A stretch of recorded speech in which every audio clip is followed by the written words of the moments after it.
Hello, Bachu. Let's read this question. So this question says an adiabatic vessel of total volume V is divided into two equal parts by conducting separator. The separator is fixed in its position. The part on the left contains 1 mole of the ideal gas, and the part on the other side contains 2 mole of the same gas. Okay. Initially, the pressure on each side is P. The system is left for sufficient time so that steady state is reached, and find A part, the work done by the gas in the left part during the process. B पे लिखा है the temperature on the two sides in the beginning. C में लिखा है the final common temperature reached by the gases. D part, the heat given to the gas in the right part. And E part, the increase in the internal energy of the gas in the left part. Okay, तो देखिए बच्चों, हमें यहाँ पर 5 part total पूछे गए हैं। ठीक है, तो चलिए इस क्वेश्चन को स्टार्ट करते हैं। So we can write down the key concept of this question. देखिए, ये आपका हीट ट्रांसफर पर बेस्ड, हीट ट्रांसफर नहीं, लॉज ऑफ थर्मोडायनेमिक्स पर बेस्ड प्रॉब्लम है। किसकी? Laws of thermodynamics. This will be the key concept of this question. Laws of thermodynamics लिख सकते हैं। ठीक है, लॉज ऑफ थर्मोडायनेमिक्स का यूज करके इंटरनल एनर्जी, टेम्परेचर की डिपेंडेंसी, ये सब हमें यहाँ पर डिस्कस करना है। ओके, तो देखिए बच्चों, यहाँ पर लिखा गया कि an adiabatic vessel of total volume भी, कोई आपके पास एक एडियाबैटिक वेसल है। एडियाबैटिक वेसल का मतलब होता है कि ये सिस्टम सराउंडिंग के साथ आपका कोई भी क्या करेगा, हीट ट्रांसफर नहीं करेगा। ये वॉल्स के आपकी एडियाबैटिक हैं। एडियाबैटिक का मतलब सराउंडिंग के साथ आपका कोई भी हीट एक्सचेंज नहीं होगी। Of total volume we is divided into two equal parts. ठीक है, एक सेपरेटर है यहाँ पर लिखे बाई कंडक्टिंग सेपरेटर। कंडक्टिंग का मतलब होता है, देखिए कि यहाँ पर क्या हो सकता है। कंडक्टिंग का मतलब जो यहाँ पर दो सेपरेट चैम्बर्स हैं, इनके बीच में आपकी हीट ट्रांसफर हो सकती है। कंडक्टिंग का मतलब ये होता है, कंडक्टिंग वॉल या फिर डाइथर्मिक वॉल का मतलब होता है कि यहाँ पर से क्या करेगी, आपकी टेम्परेचर को ट्रांसफर कर, हीट ट्रांसफर करेगी। ऑलराइट, ठीक है। टोटल वॉल्यूम वी थी, इसको दो इक्वल पार्ट्स में डिवाइड किया, तो बता सकता हूँ इसकी वॉल्यूम लेफ्ट पार्ट की V/2 हो जाएगी, इसकी वॉल्यूम V/2 हो जाएगी। The separator is fixed in this position. Separator fixed है, सेपरेटर आपका मूव नहीं करेगा, ये बोला गया। The part on the left contains 1 mole of ideal gas. 1 mole of an ideal gas, यहाँ पर आपकी आइडियल गैस का 1 मोल है लेफ्ट पार्ट पे। And the part on the right contains 2 mole of the same gas. Gas same है, ठीक है। यानी कि सीवी या फिर सीपी जो भी आएगा वो क्या रहेगा आपका, इक्वल रहेगा दोनों के लिए।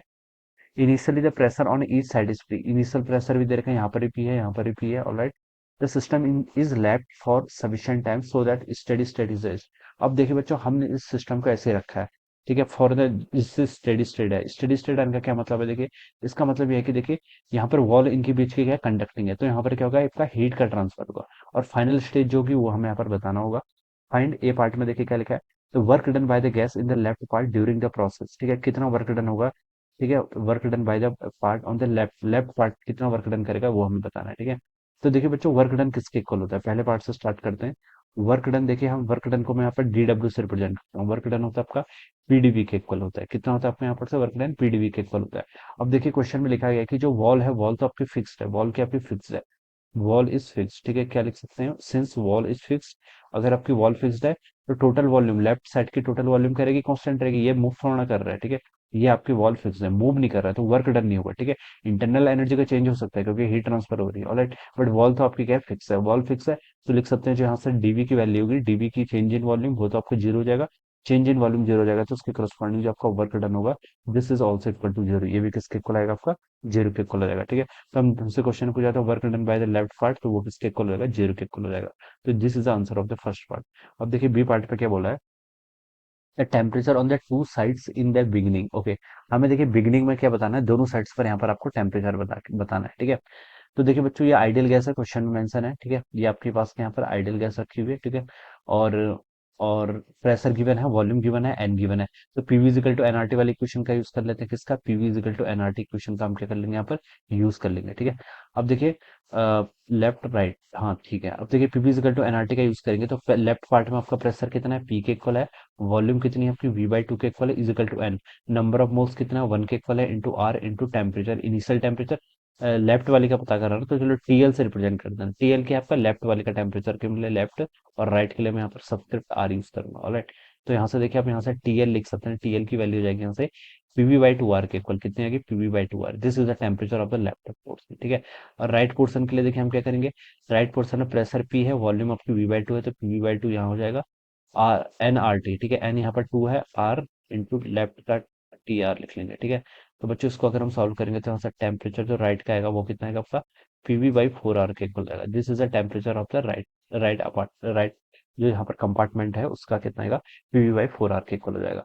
तो ये आपका सेकंड पार्ट सॉल्व हो गया। अब आगे क्या बोला गया, the final common temperature reached by the gases. अब आपको यहाँ पर क्या बताना है बच्चों, फाइनल टेम्परेचर यहाँ पर कैलकुलेट करके बताना है। फाइनल टेम्परेचर देखिए कितना होगा।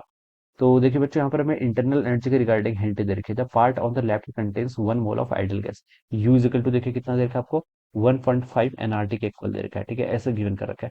अब बच्चों देखो यहाँ पर आपकी वॉल्यूम फिक्स है, वॉल्यूम फिक्स है तो हम इंटरनल एनर्जी कैसे डिफाइन करेंगे, U equal to n CV d T.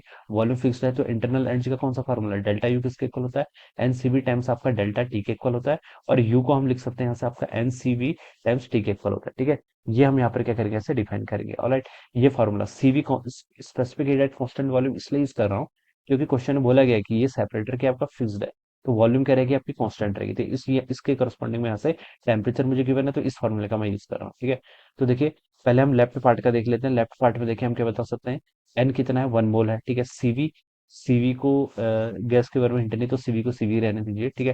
T क्या है, टेम्परेचर, ठीक है, इसका टेम्परेचर हमें बताना है। लेफ्ट पार्ट का टेम्परेचर चलिए मैं T1 से यहाँ पर रिप्रेजेंट कर लेता हूँ, ठीक है। अब सिमिलरली सेकंड राइट पार्ट का देखिए, एन कितना है, 2 के इक्वल है, सीवी इंटू आपका यहाँ पर का टेम्परेचर हम यहाँ पर T2 मान लेते हैं, ये आ जाएगा, ठीक है। अब हम दोनों मिक्सर को क्या कर लेंगे यहाँ पर, अगर हम इन दोनों को यहाँ पर ऐड कर लें, ठीक है, तो टोटल देखिए क्या हो जाएगा, टोटल इंटरनल एनर्जी कितनी जाएगी, टोटल इंटरनल एनर्जी आपकी U1 प्लस U2 के इक्वल हो जाएगी। ऑलराइट, तो ये देखिए सीवी T1, आपने T1 T2 तो कैलकुलेट कर लिया ना, ठीक है, तो हम यहाँ वैल्यू पुट कर लेंगे, सीवी T2 के इक्वल हो जाएगा, ठीक है। इस वैल्यू को देखिए कैलकुलेट पुट कर दें, T1 की वैल्यू देखिए कितनी आई थी, T1 आपका लेफ्ट वाला टेम्परेचर है, ठीक है, ये हमने लेफ्ट से भी रिप्रेजेंट कर सकते थे। सीवी और यहाँ पर कितना हो जाएगा आपका पीवी बाई 2 आर, ठीक है, प्लस आपका 2 टाइम्स सीवी, T2 के आपका राइट साइड का टेम्परेचर है, ठीक है, T2 आपका राइट साइड का टेम्परेचर है। इसकी वैल्यू कितनी है आपकी, पीवी बाई 4 आर के इक्वल आई है, ठीक है, ये यहाँ से इतना हो जाएगा। उसको सॉल्व करेंगे तो देखिए बच्चों, यहाँ से आपका 2 से ये वाला 2 कैंसिल हो जाएगा, यहाँ पर CV PV by 2 R, CV PV by 2 R, ठीक है, तो उसको ऐड करेंगे तो हो जाएगा सीवी पीवी बाई आर के इक्वल, ठीक है। 1/2 ऐड होके कितना हो जाता है, 1 हो जाता है। तो ये आपकी आ जाएगी, this will be the internal energy. ये क्या आ गया अपने यहाँ पर से आपकी, yes, this will be the internal energy, ये आपकी इंटरनल एनर्जी आ जाएगी, अच्छा, ठीक है। अब पूरे सिस्टम के लिए देखिए हमें क्या बताना है, यहाँ पर फाइनल टेम्परेचर बताना है, क्या बताना है, फाइनल टेम्परेचर। पूरे सिस्टम के लिए देखिए यू इक्वल टू एन सीवीडीटी, इस फॉर्मूले का अब हम यूज करेंगे। अब दोनों क्या हो गए, कंबाइन हो जाएंगे, ठीक है, फाइनल टेम्परेचर में। तो देखिए यहाँ पर हीट ट्रांसफर होगी, हीट कब तक ट्रांसफर होगी, जब तक दोनों का टेम्परेचर क्या हो जाए, हमसे क्वेश्चन में बोला गया था ना कि till the steady state is raised, ठीक है। वॉल्यूम का वर्क डन तो कुछ है नहीं, यहाँ पर क्या होगी, सिर्फ आपकी हीट ट्रांसफर होगी, ठीक है, क्या होगी, हीट ट्रांसफर होगी। टेम्परेचर किसका ज्यादा है, लेफ्ट पार्ट का ज्यादा है, तो हीट यहाँ से यहाँ ऐसे आपकी ट्रांसफर होगी। और फाइनली हीट देखिए कब तक ट्रांसफर होती है, जब तक दोनों का टेम्परेचर क्या हो जाए, सेम ना हो जाए। दोनों का टेम्परेचर सेम हो जाएगा तो एक फाइनल स्टेडी स्टेट टेम्परेचर क्या कर लेगा, गेन कर लेगा। वही हमसे क्वेश्चन में पूछा गया, final common temperature reached by the gases. Alright, तो यू इज इक्वल टू देखिए हम यहाँ से यूज करेंगे, U is equal to n CV d T, ठीक है, ये आपका फाइनल के करस्पॉन्डिंग में कैलकुलेशन कर रहा हूँ। ये हो जाएगा आपका यू एन सीवी और आपका डेल्टा टी, डेल्टा टी क्या होता है आपका चेंज इन टेम्परेचर, ये हमें यहाँ पर बताना पड़ेगा, ठीक है। अब देखिए यहाँ पर से आप लिख लीजिए यू इज इक्वल टू देखिए कितना हो जाएगा, n, U is equal to यहाँ से हो जाएगा आपका एन कितना हो गया, 2 मोल्स इधर है, 1 मोल्स इधर है, तो टोटल आपका 3 के इक्वल हो जाएगा। सीवी ऐसा रहेगा, डेल्टा टी, ठीक है, यहाँ पर से आप इसको क्या लिख लीजिए, इसको हम यहाँ पर से फाइनल टेम्परेचर लिख लेंगे कितना, तो और ये किसके इक्वल हो गया यहाँ से आपका, ये अभी हमने कैलकुलेट किया था, ये है सीवी टाइम्स कितना, पीवी बाई आर के इक्वल, ठीक है। तो देखिए बच्चों सीवी से यहाँ पर आपका सीवी कैंसिल हो जाएगा और टीएफ, टीएफ यानी कि फाइनल टेम्परेचर, इसकी वैल्यू हो जाएगी यहाँ से पीवी डिवाइडेड बाय 3 आर के इक्वल, ठीक है। तो ये बच्चों आपका पीवी डिवाइडेड बाय 3 आर आपका फाइनल टेम्परेचर आ गया। दिस इज आंसर, ये किसका आंसर हो गया आपका, this is answer of c part, ठीक है। अब देखिए आगे मूव करते हैं, आगे आपका डी पार्ट और ई पार्ट बचा है, ठीक है। The heat given to the gas in the right part, ठीक है, heat given to the gas in the right part यहाँ पर कैलकुलेट करना है, ठीक है। तो डी पार्ट को देखिए मैं यहाँ पर सॉल्व कर लेता हूँ। हीट गिवन कैलकुलेट करके बताना है, तो फर्स्ट लॉ ऑफ थर्मोडायनेमिक्स का यूज करना पड़ेगा। फर्स्ट लॉ ऑफ थर्मोडायनेमिक्स क्या बताती है आपकी, डेल्टा की किस किसके इक्वल होता है आपका, डेल्टा यू प्लस डेल्टा डब्ल्यू के इक्वल होता है, ठीक है। तो बच्चों वॉल फिक्स है तो डेल्टा डब्ल्यू तो आपका जीरो हो जाएगा, तो हीट ट्रांसफर किसके इक्वल होगी, चेंज इन इंटरनल एनर्जी के इक्वल होगी, ठीक है। और चेंज इन इंटरनल एनर्जी किसका बोला गया, heat given to the gas in the right part, ठीक है, राइट पार्ट में जो आपकी हीट गिवन है वो हमें यहाँ पर कैलकुलेट करके बतानी है, ठीक है। तो इंटरनल एनर्जी का देखिए आपको फंक्शन यहाँ पर गिवन कर रखा है, internal energy U equal to देखिए कितना बोला गया आपका, 1.5 एन आर डी टी के इक्वल है, 1/5, ठीक है। तो यहाँ से हम देखिए डेल्टा यू अगर इसको लिख लें तो क्या होगा 1/5 एन आर डेल्टा टी के इक्वल, ठीक है। देखिए ये आपका यहाँ पर लिखा गया कि this is a part on the left contains 1 mole of the gas जिसकी इंटरनल एनर्जी गिवन कर रखी है। ये लेफ्ट की देखिए जो इंटरनल एनर्जी वो गिवन कर रखी है। तो जितनी हीट ट्रांसफर होगी, देखिए ये जितनी हीट लूज करेगा उतनी हीट ये क्या करेगा आपका गेन करेगा, ठीक है। तो यहाँ से मैं इसको ऐसे लिख सकता हूँ, ठीक है। 1/5 एन आर डेल्टा टी क्या होगा यहाँ पर आपका। अब ये डेल्टा टी अपने यहाँ पर से चेंज इन टेम्परेचर के इक्वल होगा, ठीक है। 1/5, ठीक है। एन कितना हो जाएगा देखिए, राइट वाले का देखिए एन नंबर ऑफ मोल्स कितना है, 2 के इक्वल है, into R into delta T उसका change in temperature. Initial temperature देखिए हमने यहाँ पर फाइंड आउट किया, राइट वाले का ये है कितना, PV/4R, ठीक है। फाइनल कितना हो जाता है यहाँ से आपका PV/3R के इक्वल, ठीक है। इन दोनों में बड़ा कौन है, फाइनल वाला बड़ा है। PV/3R माइनस PV/4R करेंगे तो कितना आएगा, 1/12 के इक्वल आएगा। तो PV/12R के इक्वल आएगा, कितना आएगा आपका PV/12R के इक्वल। मैं इसको लिख सकता हूँ PV/12R के इक्वल, ठीक है। तो 1/5 इंटू 2 करेंगे तो कितना आता है, 3 आता है। 3 से देखिए 12 को डिवाइड करूंगा तो कितना आएगा, 4 हो जाएगा। आर से बच्चों आपका आर कैंसिल, तो इसकी वैल्यू आपकी यहाँ से आ गई PV/4 के इक्वल। कितनी आ गई यहाँ से, PV/4 के इक्वल। तो ये बच्चों आपका क्या होगा, this is the answer of the D part. ये आपके डी पार्ट का आंसर आ गया। अब आगे देखिए क्या बोल रखा है। आगे हमारा लास्ट ई पार्ट वाला बचा। ई पार्ट में पूछा गया कि the increase in the internal energy of the gas in the left part में आपकी इंक्रीज इन इंटरनल एनर्जी यहाँ पर पता करना है, ठीक है। तो देखिए इसका इंक्रीज इन इंटरनल एनर्जी कितना होगा, increase in the internal energy of the left part, ठीक है। तो अगेन देखिए मैं क्या बता सकता हूँ, अगेन मैं ऐसे बता सकता हूँ कि वर्क डन तो आपका जीरो है, ठीक है। इंक्रीज इन इंटरनल एनर्जी किसके इक्वल होता है, delta q equal to delta U plus delta डब्ल्यू के इक्वल होगा, ठीक है। इस टर्म का कंट्रीब्यूशन जीरो हो जाएगा। तो देखिए इसने क्या कर रखा है, इसकी इंटरनल एनर्जी घटी है, फाइनली इसकी एनर्जी क्या घटी है, यहाँ पर घटी। इंक्रीज पूछा तो आंसर आपका नेगेटिव माना चाहिए, ठीक है।